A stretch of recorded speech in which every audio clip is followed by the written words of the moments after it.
प्रिय विद्यार्थियों नमस्कार। आज हम पढ़ेंगे सरोज स्मृति कक्षा 12 के लिए हिंदी से। सूर्यकांत त्रिपाठी निराला जी ने अपनी पुत्री सरोज की स्मृति में सरोज की मृत्यु के बाद उसकी स्मृति में इस काव्य को लिखा है। तो चलिए पढ़ते हैं। सरोज स्मृति, इसकी हम सप्रसंग व्याख्या करेंगे, लेकिन उससे पहले सबसे पहले हम करेंगे कविता का वाचन। उसके बाद में हम देखेंगे कठिन शब्दार्थ और फिर हम इसकी सप्रसंग व्याख्या करेंगे। चलिए सबसे पहले इसका काव्य पाठ करते हैं हम।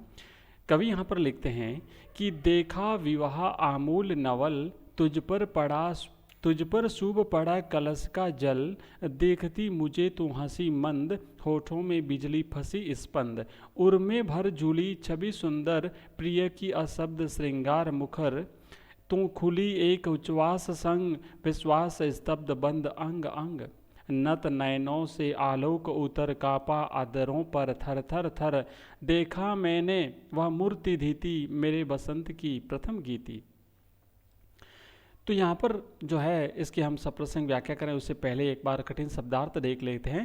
आमूल का मतलब होता है पूरी तरह। आमूल का मतलब होता है पूरी तरह, आमूल यानी जड़ सहित। नवल का मतलब होता है नया। स्तब्ध का मतलब होता है स्थिर या गतिहीन। उच्छ्वास का मतलब होता है ऊपर खींची गई सांस या आह भरना। धीति यानी प्यास, पान। स्पंद का मतलब है धड़कन। नत नयन का मतलब होता है झुके हुए नेत्र, झुके हुए नयन। और आलोक का मतलब होता है प्रकाश। चलिए सब प्रसंग व्याख्या हम करेंगे। सबसे पहले हम लिखेंगे संदर्भ। प्रस्तुत पद्यांश हमारी पाठ्य पुस्तक अंतरा भाग 2 में महाकवि सूर्यकांत त्रिपाठी निराला की कविता सरोज स्मृति से उद्धृत है। अब ये लिखेंगे प्रसंग। यह कविता निराला की पुत्री सरोज की मृत्यु के पश्चात उसकी स्मृति में लिखी गई है। जब सरोज की मृत्यु हो गई थी और इससे पहले इनके परिवार के काफ़ी सदस्यों की मृत्यु हो चुकी थी, तो निराला काफ़ी दुख में थे, काफ़ी व्यथित हो चुके थे, ज़िंदगी से काफ़ी बहुत इन्होंने दुख देखा था। तो जब इनकी पुत्री की मृत्यु हो गई, सरोज की मृत्यु हो गई, तो उसकी मृत्यु पर निराला जो है एक शोक गीत के रूप में इस कविता को लिखते हैं। कवि सरोज के विवाह का स्मरण करके दुखी होता है। उसका जब विवाह हुआ था उस प्रसंग को याद करता है कवि उसकी मृत्यु के अवसर पर।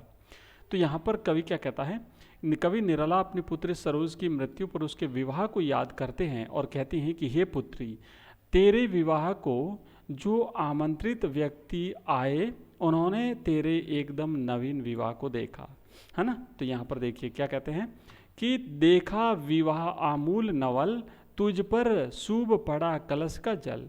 तेरे विवाह को आए हुए समस्त मेहमानों ने, जिनको भी ज़्यादातर मेहमानों को हालांकि बुलाया नहीं गया था, ये पहले ही लिखते हैं अपनी कविता में, आगे लिखेंगे कि हमने किसी को निमंत्रण नहीं भेजा था, लेकिन जो लोग वहाँ पर उपस्थित थे उन सब ने तुम्हारे इस नवीन विवाह को पूरी तरह से देखा। तुझ पर पड़ा शुभ पड़ा कलश का जल। जब तुझ पर कलश का जल जो है उड़ेला जा रहा था, जब तुझे स्नान कराया जा रहा था, उस अवसर को देखा और उस समय तो देखती मुझे तो हंसी मंद, उस समय तो मुझे मंद मंद हंसी से देख रही थी। कवि निराला क्या कहते हैं कि ऐसा लगा मानो तुझ पर शुभ कलश का जल छिड़का गया हो और उस समय तू मेरी ओर देख कर होठों ही होठों में मंद मंद मुस्कुरा रही थी। विवाह से पहले, शादी से पहले जब तेरे को स्नान कराया जा रहा था, जब घड़े का शुभ जल तुझ पर छिड़का जा रहा था, उस समय तू मंद मंद मुस्कुरा रही थी, तो मुझे देख रही थी और उस मुस्कान को देखकर ऐसा लगा मानो तेरे होठों में बिजली समा रही हो। क्या कहते हैं कवि यहाँ पर कि उस समय ऐसा लगा कि जैसे तेरे होठों में बिजली समा रही हो। देखती मुझे तू हंसी मंद, होठों में बिजली फंसी स्पंद। जब तू मुझे मुस्कुरा कर, मंद मंद मुस्कुरा कर तू मुझे देख रही थी, तो ऐसा लगा जैसे कि तेरे होठों में बिजली फंसी हुई है, तू कुछ कहना चाह रही है। उर्मे भर झूली छवि सुंदर, प्रिय की अशब्द श्रृंगार मुखर। और तू अपने उस प्रियतम की सुंदर छवि को अपने हृदय में धारण करके, है ना, उस समय तेरे हृदय में प्रिय पति की छवि झूल रही थी। ऐसा प्रतीत होता था कि मानो तेरे दाम्पत्य जीवन का सुख तेरे श्रृंगार में मुखरित हो उठा हो। तेरे श्रृंगार को देख करके ऐसा लगा कि तू काफ़ी खुश थी। उस समय तू मधुर भाव से खिलती हुई उस समय तू मधुर भाव से खिलती हुई दिख रही थी और लगता था जैसे तेरे प्रत्येक अंग में भविष्य का विश्वास का भाव स्थिर हो गया हो, जो पति के प्रति प्रगाढ़ प्रेम और विश्वास का द्योतक था।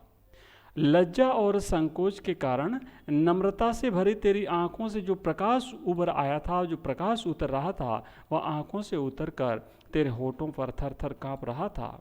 उस समय मुझे तेरी सुशील और धैर्य की मूर्ति के दर्शन हुए। उस सौंदर्य में मैंने अपने जीवन की प्रथम वासंती प्रभाव के दर्शन किए थे।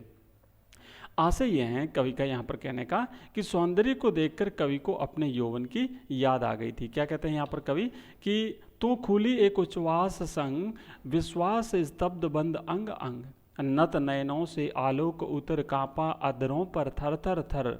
और तब मैंने देखा कि वो मूर्ति धीति मेरे बसंत की तो प्रथम गीति थी, ये मुझे मेरे बसंत की याद आ गई। ठीक है, विशेष में लिखना है कि कवि के विवाह, सरोज के विवाह को आमूल नवल कहकर उसका भावपूर्ण चित्रण किया गया है।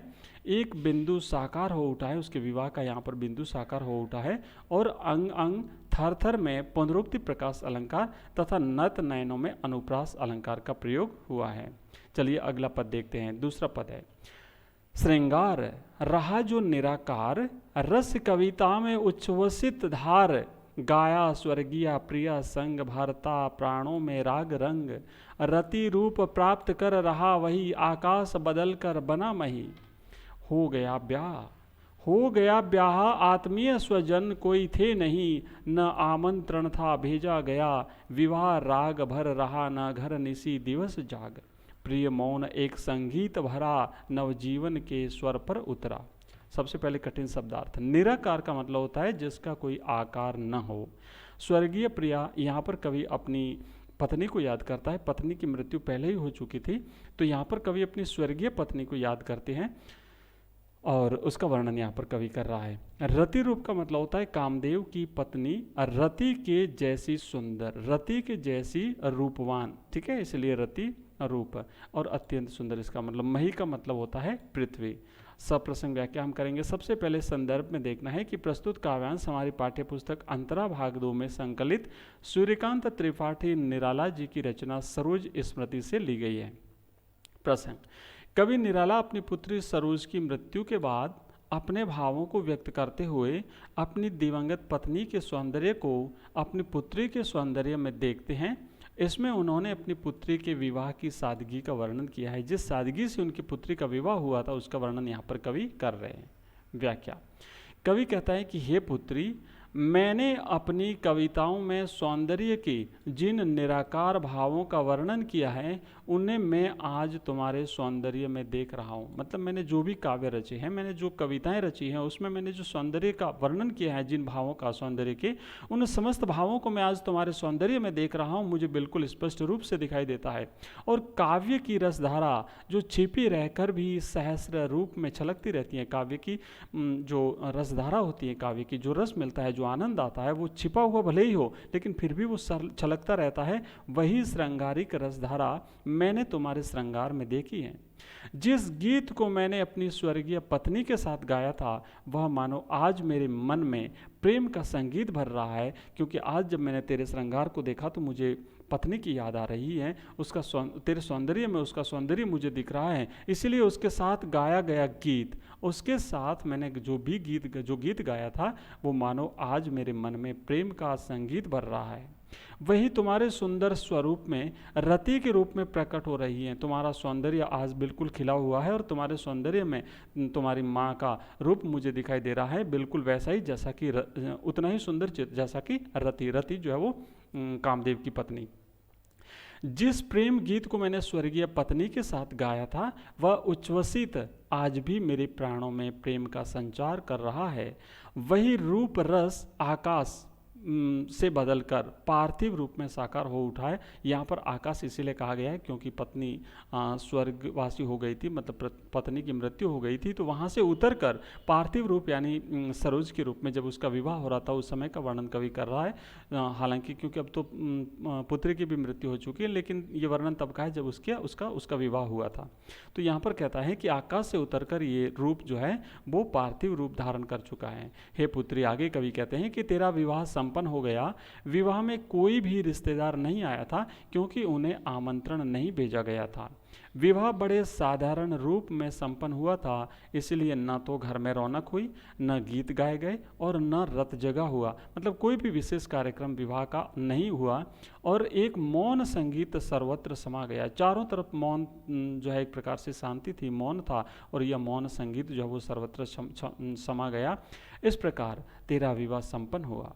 विशेष में कि लिखना है कि राग रंग रति रूप में अनुप्रास अलंकार है और पुत्री के विवाह का बिंब यहाँ पर मूर्तिमान हुआ है, साकार हुआ है। चलिए अगला पद देखते हैं, तीसरा पद।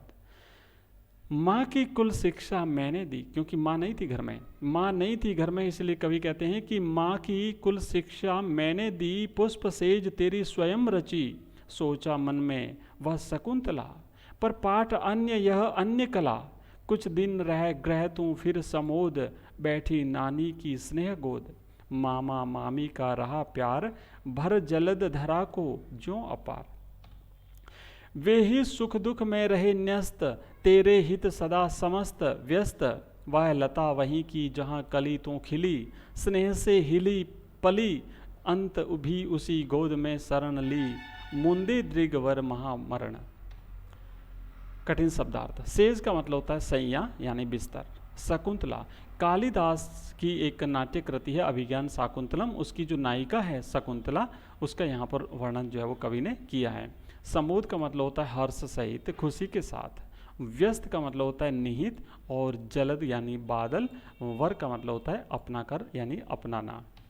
चलिए प्रस्तुत सबसे पहले संदर्भ, प्रस्तुत काव्यांश हमारी पाठ्य पुस्तक अंतरा भाग 2 में संकलित कवि सूर्यकांत त्रिपाठी निराला की रचना सरोज स्मृति से ली गई है। प्रसंग। निराला अपनी पुत्री सरोज की मृत्यु के उपरांत उसके विवाह की स्मृति में खो जाते हैं। जब मृत्यु हो गई है बेटे की, तो इस समय इनकी जो विवाह जो हुआ था वो याद इन्हें सता रही है, और कहते हैं कि उन्होंने स्वयं माँ का फर्ज निभाते हुए उसे शिक्षा दी थी, कुल शिक्षा। ससुराल में जाने के बाद बेटी को किसके साथ किस तरीके से व्यवहार करना है, ये शिक्षा जो कि माँ का काम होता है, लेकिन इनके घर में सरोज की माँ नहीं थी, निराला जी की पत्नी नहीं थी, तो ये काम निराला जी को करना पड़ा, यानी सरोज की माँ का रोल भी निराला जी को जो है वो निभाना पड़ा था। पुत्री के विवाह के अवसर पर निराला को सुख हुआ, किंतु उनको कुछ समय पश्चात ही पुत्री की मृत्यु का दुख झेलना पड़ा। उसी का वर्णन यहाँ पर कवि ने किया है। तो कवि क्या कहते हैं कि हे पुत्री, विवाह के समय तुम मात्रहीन थी, है ना, इसलिए यहाँ पर क्या कहते हैं कि माँ की कुल शिक्षा मैंने दी, पुष्प सेज तेरी स्वयं रची। माँ नहीं थी इसलिए तो मुझे ये काम करना पड़ा। सोचा मन में वह शकुंतला, जब माँ नहीं थी तो मैंने सोचा जैसा शकुंतला के साथ हुआ था वैसा तेरे साथ हुआ है।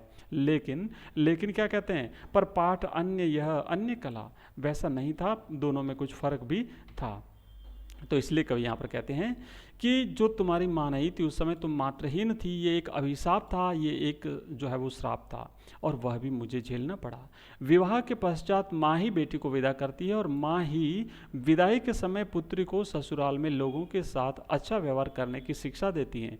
लेकिन दुर्भाग्य ये था कि ये काम निराला जी कहते हैं मुझे निभाना पड़ा, क्योंकि तेरी माँ उस समय जो है वो संसार में नहीं थी, और तेरी पुष्प सैया भी मुझे ही सजानी पड़ी।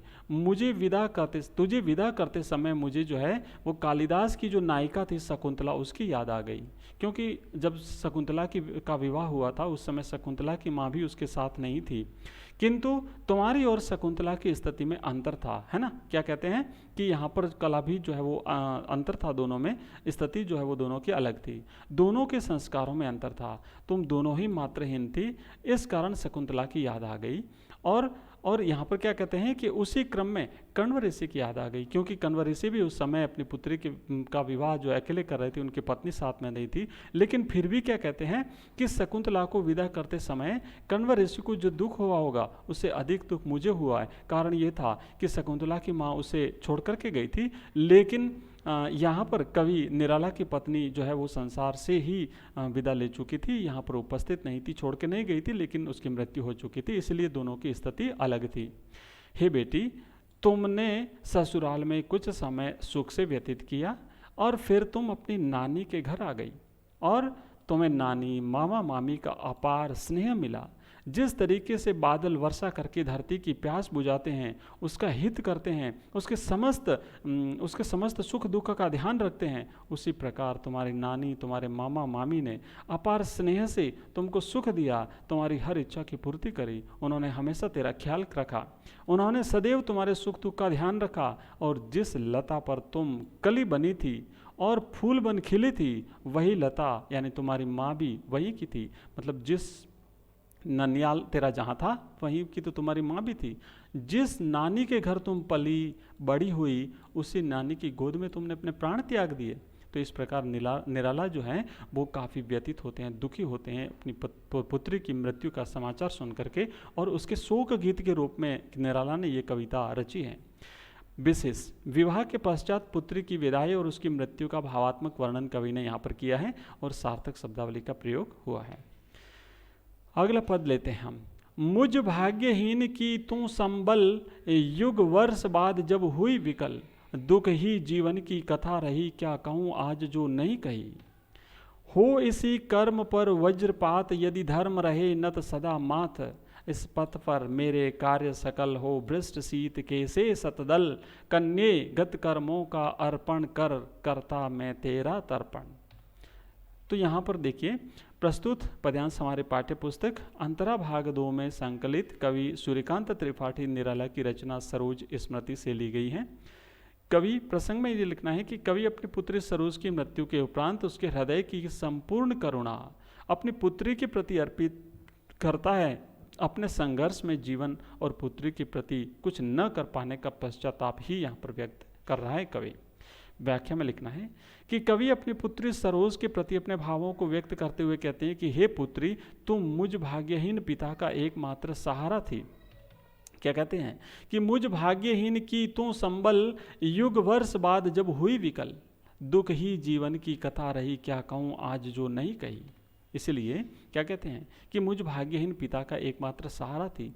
2 वर्ष तक अथवा अधिक लंबे समय तक मैंने तेरी स्मृतियों को अपने हृदय में संजोए रखा, परंतु आज मैं बहुत व्याकुल हो गया हूँ, है ना। आज मैं बहुत व्याकुल हो गया हूँ। कवि क्या कहते हैं कि युग वर्ष बाद जब हुई विकल, जब बहुत ज़्यादा व्याकुल हो गया हूँ, मेरे से सहा नहीं जा रहा है ये दुख, इसलिए जब मेरे से सहा नहीं जा रहा है, अतः उस व्याकुलता को अब मैं प्रकट कर रहा हूँ।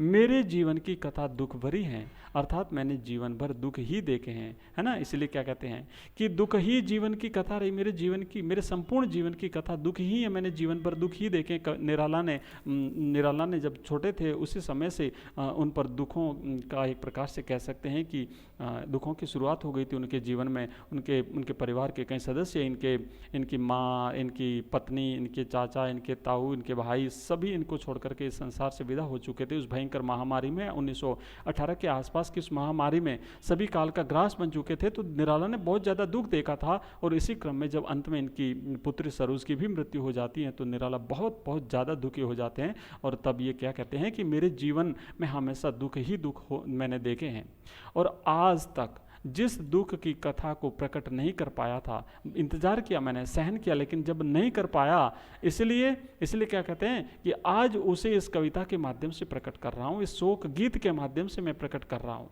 मानवीय धर्म की रक्षा करते हुए यदि मेरे संपूर्ण जीवन कर्मों संपूर्ण कर्मों पर यदि वज्रपात हो जाए तो भी मेरा सिर नम्रता से ही झुका रहेगा। मैं अपने जीवन धर्म का निर्वाह करता रहूँगा, चाहे मेरे शील सौजन्य रूपी सत्कर्म और धर्म शीतकालीन कमल की पंखुड़ियों की तरफ बिखर ही क्यों न जाए, मुझे इसकी चिंता नहीं है। मैं अपने जीवन के सभी पुण्य कर्मों का फल तुझे श्रद्धांजलि रूप में अर्पित करता हूँ। मेरा यही तो तर्पण है और यही मेरी तेरे प्रति सच्ची श्रद्धांजलि है। इसी के साथ कवि निराला इस कविता को श्रद्धांजलि देते हुए बेटी को इस कविता को पूरा करते हैं। विशेष में लिखना है कि इन पंक्तियों में कवि का करुणा भाव और पुत्री के प्रति स्नेह व्यक्त हुआ है। शीत के से सतदल में उपमा अलंकार का प्रयोग हुआ है। यहाँ पर कवि ने शीत ऋतु के समय जो कमल होता है, सतदल का मतलब होता है कमल, तो कमल की पंखुड़ियाँ जो बिखर जाती हैं उसकी यहाँ पर उपमा देते हुए कवि ने यहाँ पर जो है वो वर्णन किया है इस कविता में। ठीक है, तो इसी के साथ ये कविता हमारी यहीं पर समाप्त हुई और आज का ये वीडियो भी हम यहीं पर समाप्त करते हैं। अगले वीडियो में हम इसके प्रश्न उत्तर लेके आएंगे और अलग से एक और वीडियो बनाएंगे जिसमें हम MCQs करेंगे। धन्यवाद आप सभी का बहुत बहुत।